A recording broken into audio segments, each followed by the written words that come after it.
Hola, yo soy Julián. Hola, yo soy Fanny. Yo soy Lupita. Y esto es Caso de Instituciones Jurídicas 4.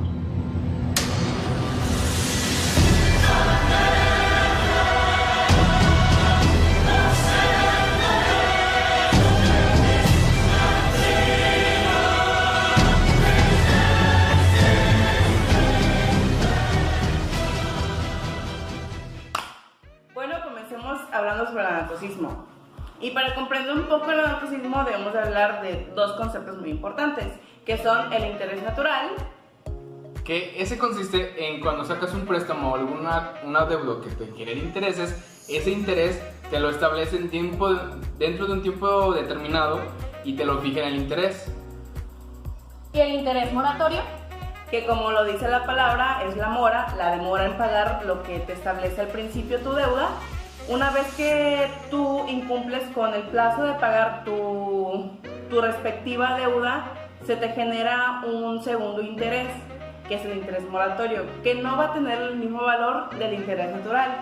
Va a tener un valor un poco menor, pero considerable a tu bolsillo.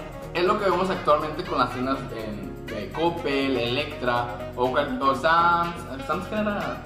No, nada más Coppel, Electra. Esos que siempre sacan electrodomésticos. Ajá, o sea que saques cosas a pagos cuando tú no tengas dinero para comprarlo contado en ese momento. Que es lo que genera cuando tú vas a Coppel o quieras sacar algún producto, por ejemplo un celular, que cuesta 5,000 pesos a contado.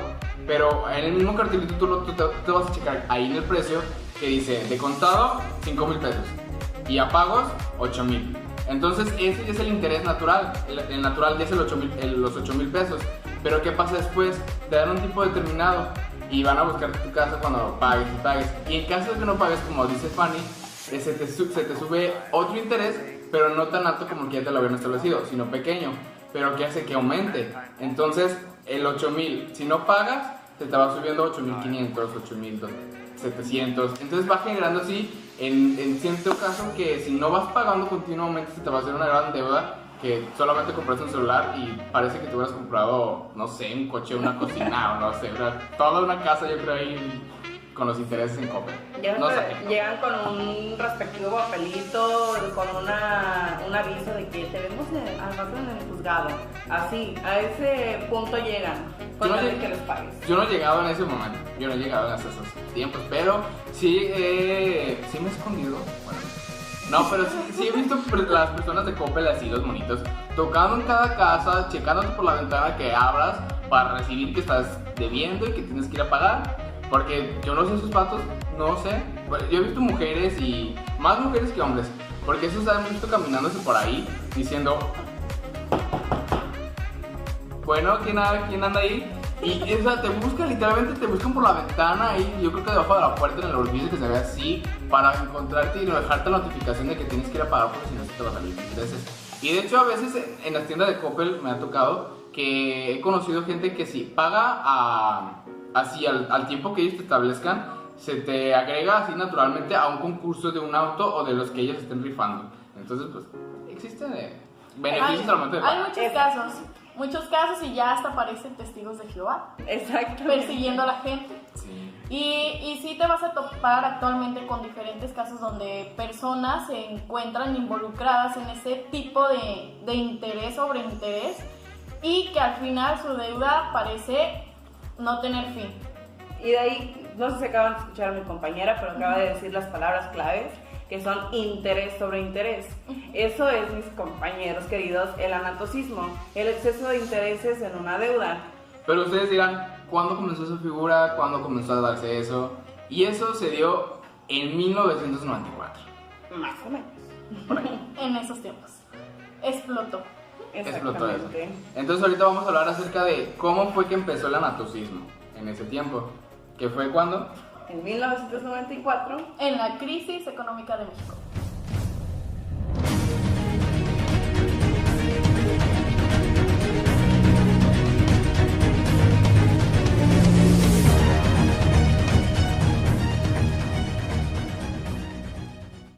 Pero ¿qué pasó en 1994? Cuando recordamos esta fecha, lo único que se nos viene a la mente es pobreza y con eso la devaluación del peso. Al recordar esta triste crisis, las primeras personas que se nos vienen a la mente son Cedillo y Salinas de Gortari y Colosio.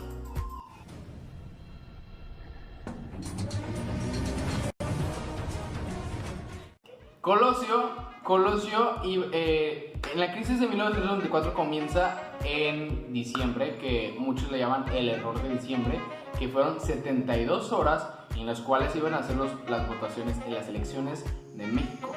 Pero ¿qué pasa? Mataron a Colosio. Un 23 de marzo de 1994. Lo que lo sacó de la candidatura, obviamente. Y abriéndole paso totalmente a Cedillo, que era el limpiabotas de Salinas de Gortari. Su títere, en pocas palabras. Exactamente. Aquí está el PRI para mantener la paz y la estabilidad del país, para preservar la unidad entre los mexicanos. Aquí está el PRI en pie de lucha. Aquí está el PRI celebrando un año más de intensa actividad política.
Ahora sí que un dato importante es hablar sobre Colosio. Colosio era lo que hoy en día conocemos a Andrés Manuel López Obrador.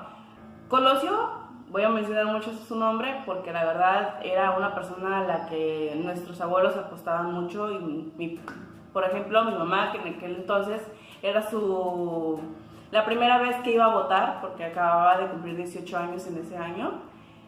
Entonces era como que la persona que les daba fuerza a los mexicanos, y el hecho de que perteneciera al PRI como que los esperanzaba, decían, no, pues este partido no, esta vez sí nos va a cumplir, va a irse contra la corrupción, va a irse contra la delincuencia, porque era por lo que luchaba Colosio. De hecho, en su discurso mencionaba mucho esta problemática a todos los lugares a donde iba a hacer sus mítines políticos. Hasta que llegó el día en que su partido prácticamente se cansó de él. Ya no quisieron para ellos la figura de Colosio, porque era luchar contra ellos mismos. La corrupción eran ellos. Yo creo que en ese aspecto Colosio era como que el bueno en el partido político, diciendo que iba a cambiar todo lo que el PRI, anteriormente sus compañeros de trabajo, estaban haciendo mal en México. Entonces yo creo que dijeron, no, pues este vato creo que nos va a dañar la imagen y nuestras planeaciones para México y robar todo el dinero que podamos. Entonces, pues, ¿qué pasó? Lo desaparecemos. Ahí existió un choque de ideas y eso no terminó nada bien. No, ya que, como les mencioné, el 23 de marzo de 1994, Colosio fue asesinado en uno de sus mítines. Lo que ahorita vemos con Andrés Manuel es que él llega con muy poca guardia, llega como cualquier otro ciudadano ahorita, pero en ese entonces, como era Colosio contra su mismo partido, entonces él no sabía de quién cuidarse. Prácticamente él se confió, a pesar de que su esposa, en su estado grave en el que estaba, ya que tenía cáncer y estaba en plenas quimioterapias, su esposa le decía a él, cuídate mucho porque te están cazando. Y él como decía, no, pues esta mujer está en las quimioterapias, dicen que cuando a alguien le dan quimioterapias suele delirar, no le creía y él confiaba mucho en su partido, la verdad tenía ahora sí que para mí un buen corazón para lo que era el PRI y pues confió demasiado porque lo mataron totalmente. Pues yo creo que aunque sea la esposa como que algo ilógico de que sean quimioterapias, es algo ilógico que tú siendo una figura pública en la cual estés amenazado ante la mayoría de todo el pueblo por ser un punto central en México. Yo creo que todas las figuras públicas, más que él, se deben de traer como guardaespaldas o personas que lo respalden porque al momento de llegar a esos cargos públicos de alto nivel, que es como el presidente, que es el máximo, yo creo que salen muchas envidias dentro de su partido, más que nada pues para ganar, si sabes que estamos en un partido político, si yo voy a crear presidente, pues ahí les convenga que yo me mate para que ellas queden con el legado, el puesto que yo pueda tener. Entonces, si de mi partido político esperamos eso, no me quiero imaginar con los otros partidos políticos que si ellos perdieron contra mí, ¿qué me pueden hacer? Entonces yo creo que en ese sentido como que se equivocó un sentido de no llevar mucha seguridad ante él. Es que Colosio era como la persona más confiada del mundo, se confió demasiado. Él le abrió paso a Zedillo, ya que él llevó una muy buena candidatura respecto a su imagen en frente al pueblo. Por eso es que después, una vez que mataron a Colosio, entró Zedillo.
¿Y ustedes saben cómo se dio la devaluación del peso? No. La devaluación del peso era algo que ya se había contemplado, incluso los políticos, empresarios e inversionistas tenían conocimiento de esto. Se hizo una reunión súper privada para que esta información no se esparciera y que la gente no se alarmara de dicha devaluación, ya que esta no iba a ser excesiva, esta solo iba a ser de un 15%.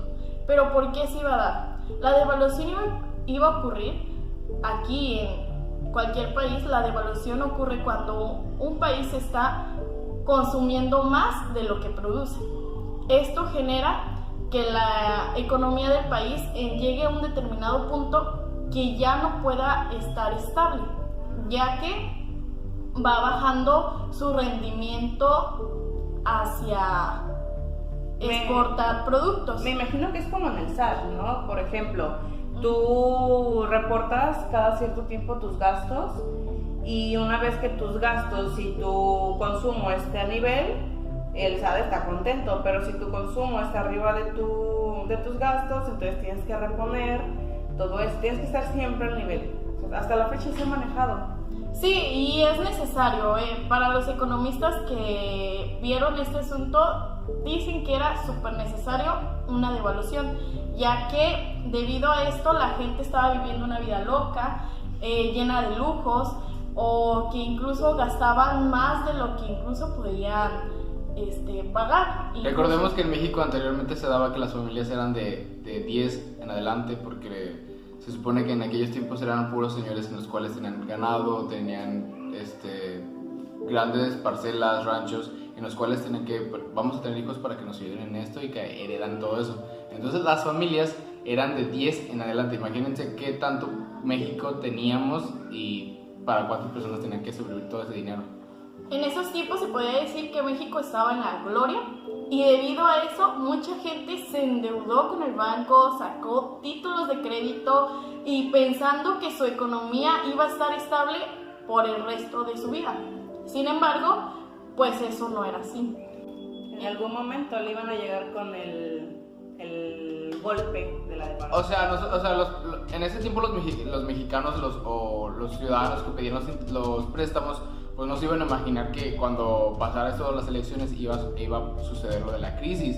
Entonces, ¿qué hacían? Pues iban a pedir préstamos que para, por ejemplo, para comprar costales para el ganado, para comprarle, no sé, cosas a vecinos, igualmente para su ganado o lo que sea. Entonces, pues, yo creo que ellos no tenían la idea del cual, al momento de la crisis, que iba a subir bastante el interés en sus préstamos. Yo creo que en ese momento, si ellos hubieran sabido, ni siquiera hubieran sacado nada. No, y este acontecimiento se impulsó porque se dice que Zedillo le pasó la información a Salinas de Gortari. Entonces, exactamente alrededor del 20 de diciembre, ya que Salinas de Gortari se había enterado de lo que se tenía planeado, él muy listo dijo, ¿sabes qué? Voy a robar sobre la Reserva Nacional. ¿Y cuánto fue esto? Fueron 4.633 millones de dólares, o sea, nada perdido. Se llevó esa cantidad de dinero. Muchos dicen que no, que fue Zedillo el que se robó ese dinero, que fue una persona extraña, pero hablando razonablemente, se entiende que el que tenía más acceso a esa reserva nacional era Salinas de Gortari. Entonces, de ahí surgió esta crisis, ya que el país se quedó sin reserva y se vio a la necesidad de devaluar el valor de nuestra moneda. ¿En qué nos quedamos? En nada. No teníamos una reserva estable y tampoco teníamos valor en nuestra moneda. En ese aspecto ya había subido el dólar, porque recuerdo que había subido ahí en ese tiempo, ¿no? Sí, subió por ese motivo. De hecho, de ahí surgió el llamado término efecto tequila, ya que el efecto tequila consiste en que cuando se da una devaluación de la moneda de un país, esta queda sin valor ante otras monedas. No, porque fue algo muy rápido, fue muy cuestión rápido, de horas, no fue como ahorita que de pronto te le suben 10 centavos, 50 centavos. Pero ¿qué hizo el gobierno? Todo lo disfrazó, como toda la vida. De hecho, les voy a incluir un video de cómo fue que promocionaron los nuevos pesos cuando se hizo la devaluación. Hola, don Memo. Ahora sí le vengo a pagar. ¿Cuánto le debo? Déjame ver. Son 20,500 pesos. ¿Y el año que entra van a ser? 20 nuevos pesos con 50 centavos, ¿no? Ay, aprendiste. Hola, ¿y el año que entra también le voy a pagar con billetes y monedas actuales o solamente con nuevos pesos? Con los dos. Te voy a explicar. ¿Me podrías pagar, por ejemplo, con un billete de 20,000 pesos o con uno de 20 nuevos pesos, que son igualitos, y con una moneda actual de 500 pesos o con una de 50 centavos del nuevo peso? Uy, don Memo, usted sí que es bueno para las cuentas, ¿verdad? Ni tanto. Pues entonces apúnteme estos chicles a la cuenta. Nuevo peso. Más práctico y más sencillo. En nuestro peso se quitaron 3 ceros. Sí. 3 ceros. Imagínense qué tantos devaluados debemos estar. Sí, y el dólar aumentó un 300% más. Debido a esta crisis, muchas personas, empresas se vieron en la necesidad de pedir préstamos o negocios que de verdad cayeron en la quiebra, y con eso también fue el banco. No crean que solo afectó a pequeños negocios y medianos negocios, sino a grandes. Hablando, ya que un banco entre en quiebra, se está diciendo que la situación económica del país está mal. Entonces, de esta manera, el gobierno quiso ayudar porque no le convenía que el banco estuviera en quiebra. más bien fue los banqueros comenzaron a pelear con el gobierno. Oye, nos estamos quedando pobres, estamos despidiendo gente de confianza, ya nos estamos quedando totalmente en ceros y el pueblo no me está pagando los créditos que yo hace poco le acabo de otorgar. Hazme ese favor. Entonces, y el favor consistió en subirle el interés a los pobladores. Y con esto, ¿quién se benefició? El banco y pues asimismo también el gobierno. Lo que hizo es aumentar exageradamente el porcentaje de intereses en los préstamos. Estamos hablando de que antes de la devaluación el porcentaje máximo de intereses era el 18%. Cuando se da la devaluación sube a un 49%. Estamos hablando más del 200% de aumento.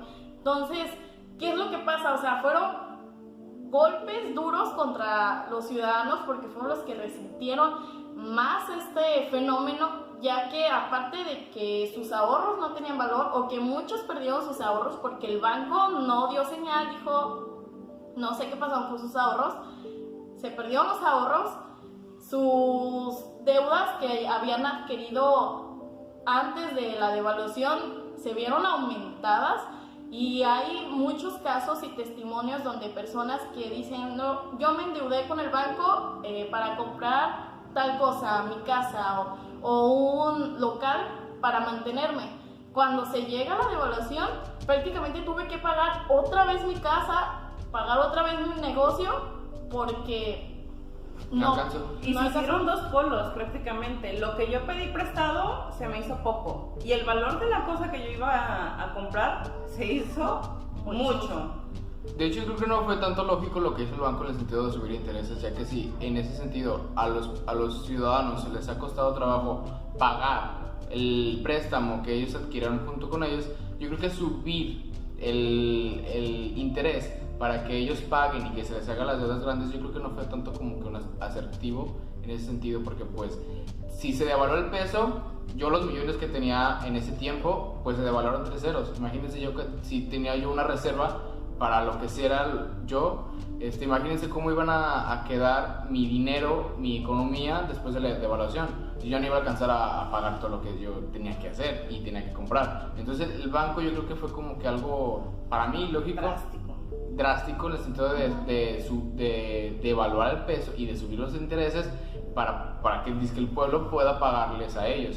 Yo creo que mucha gente perdió dinero, perdió todo para que pudieran pagarlo poco a poco el interés y el préstamo que había sacado el banco. De hecho, muchas personas se la pasaron trabajando toda su vida para pagar esas deudas y muchos recurrieron al suicidio, y no digo que ocurrieron pocos casos, fueron varios que tenemos conocimiento de que personas se vieron estancadas por esta crisis que de verdad no encontraban salida. Muchos comentan, yo no la sentí, yo no me afectó, pero era por la edad en la que tenían. Las personas que eran mayores, que ya tenían todo 30, 40 años, que ya tenían como una vida formalizada, son las que se vieron más afectadas, ya que ya tenían su familia, tenían que ver por pagar los gastos familiares, sus deudas, o para futuros gastos tenían que contemplar que ya no se tenía una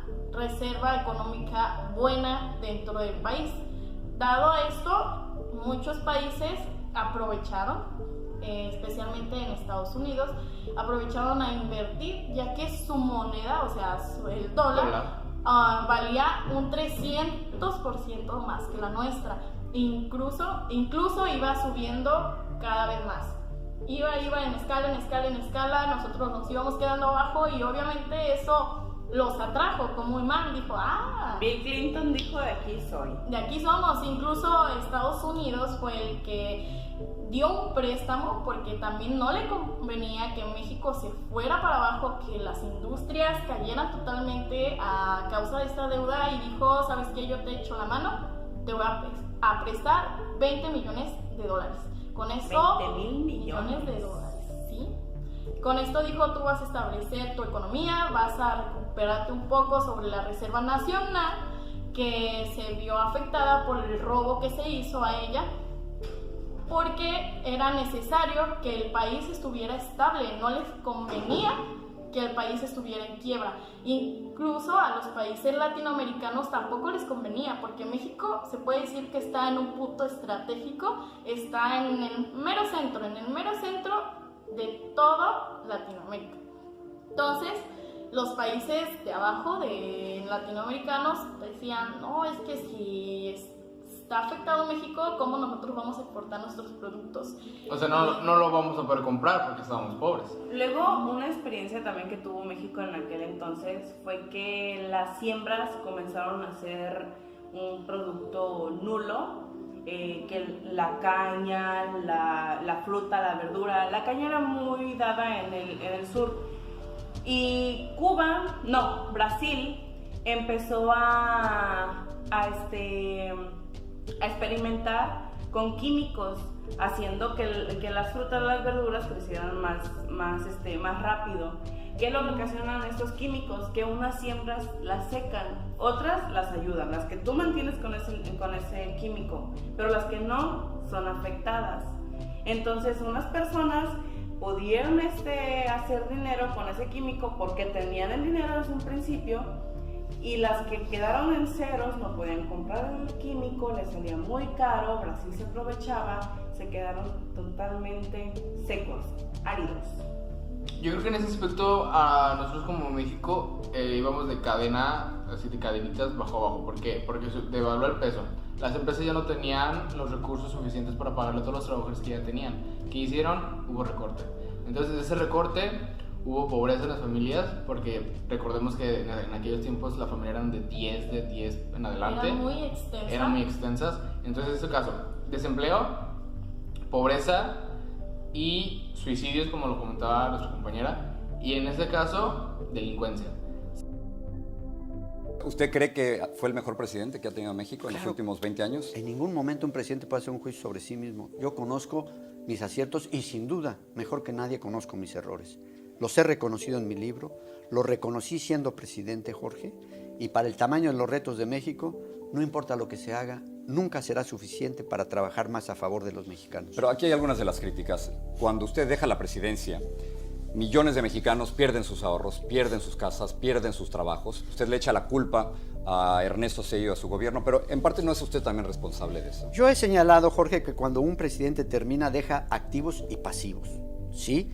Nosotros dejamos en un año muy difícil, 1994, que empezó el 1 de enero con el levantamiento del EZL en Chiapas, después la trágica muerte de Luis Donaldo Colosio, nuestro candidato a la presidencia de la República, y la de José Francisco Ruiz Massieu.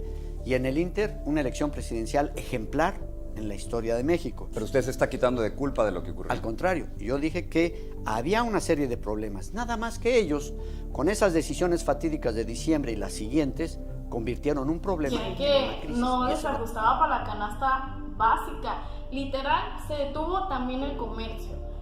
En entrevistas que realizamos personalmente a personas que vivieron esta situación, mencionaba una que viven en el campo, que si ellos querían vender algo porque ya no tenían dinero y necesitaban comer, la gente no se los compraba. ¿Por qué? Porque tampoco tenían dinero. Y si se los compraban, decía, ¿sabes qué? Yo solo tengo este dinero, tómalo, déjalo. ¿Y qué es lo que hacían?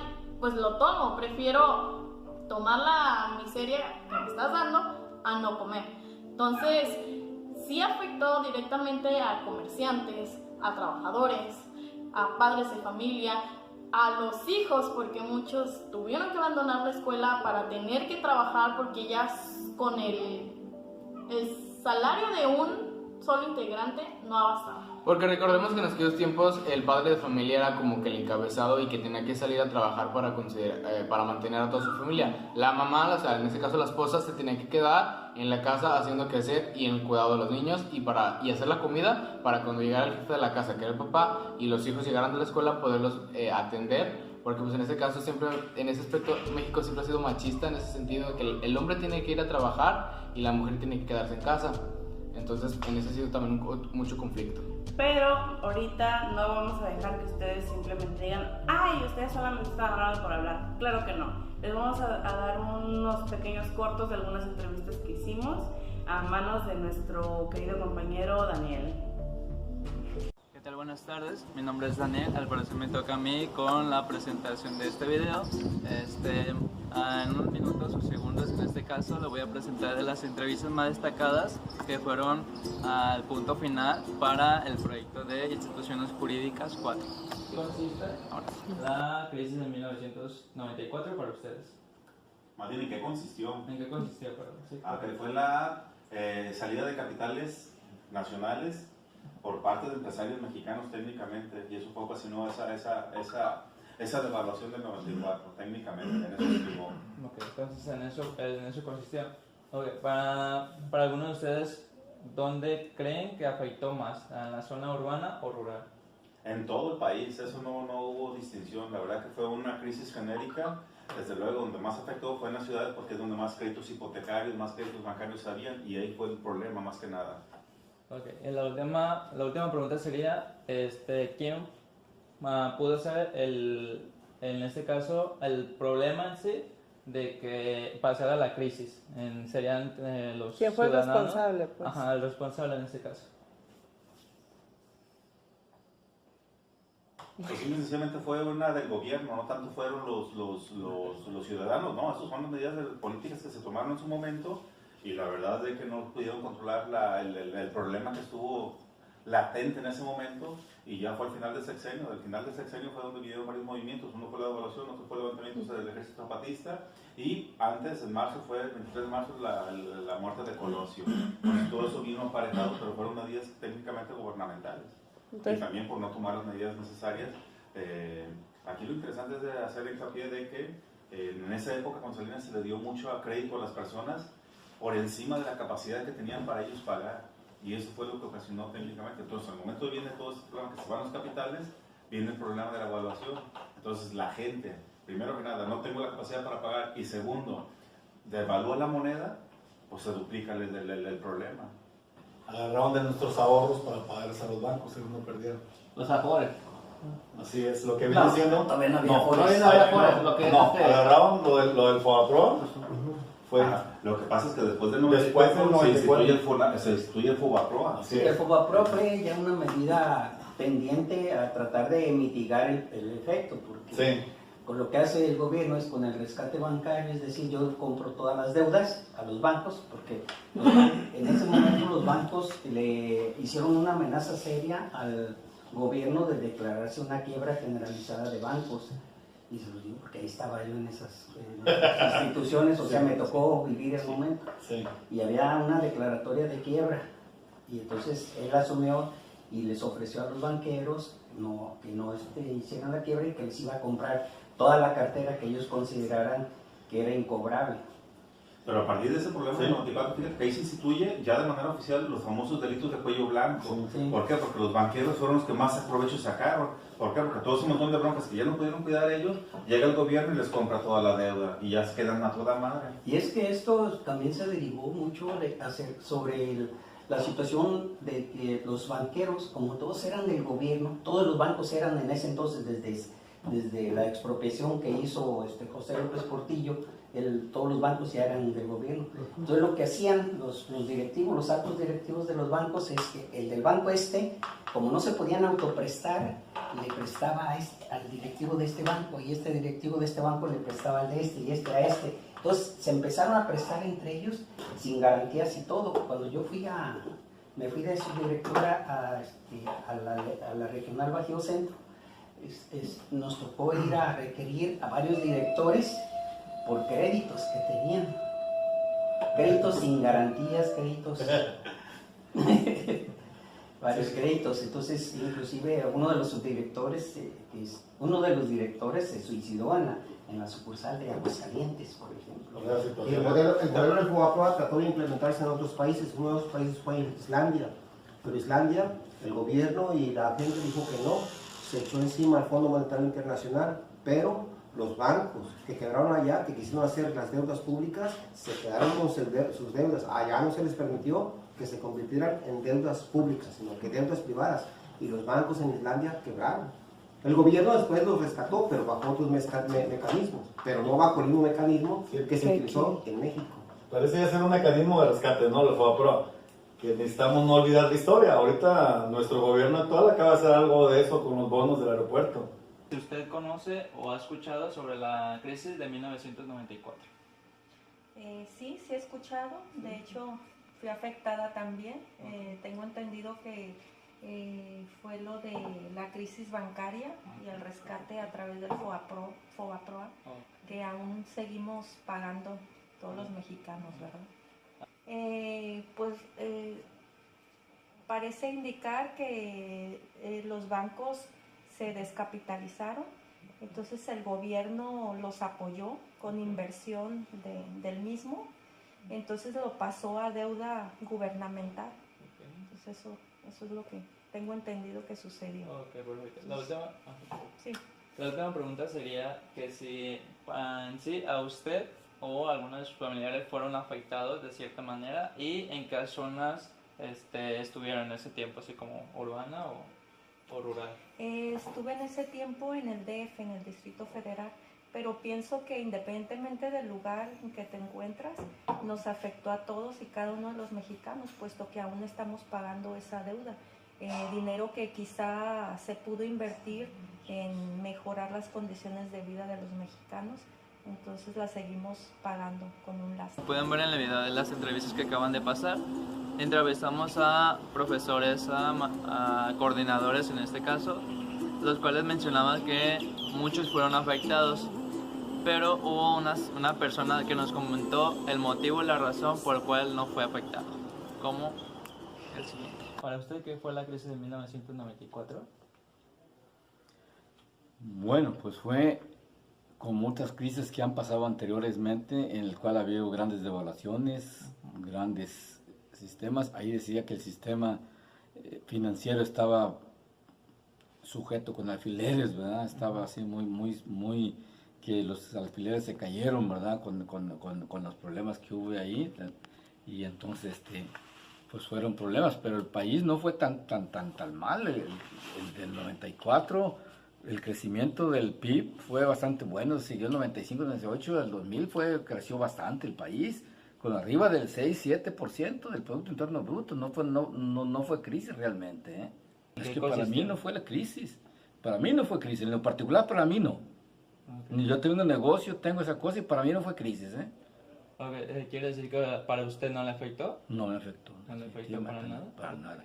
Tengo un negocio en una barrotera, soy ganadero, soy maestro y todo demás, ¿eh? Y trabajaba en ese tiempo en la Zagarpa y pues no, la crisis es para la gente que está no preparada para afrontar cualquier problema, ¿eh? Eso es todo definitivo, ¿eh? Ok. Entonces, para en sí no pasó nada y ¿usted qué piensa que fue el motivo o el problema de que las personas no estuvieran preparadas para sufrir esa crisis, como la llaman? Pues su preparación económicamente hablando, ¿verdad? De estar preparado para los vaivenes de los países, de la economía de todos los países, eso es definitivo, ¿verdad? Okay. El mundo no se acaba con una crisis, con esa crisis que no fue, ¿verdad? Hay que aprovechar las crisis, o hay que aprovechar de los problemas, ¿no? Eso es definitivo, no desearse rendir si ya no voy a hacer nada con eso. Hay que aprovechar, ¿verdad? Todas las circunstancias. ¿Hasta aquí el video de hoy? Espero les haya gustado. Y eso es todo por nuestra parte. Gracias por su atención. Adiós.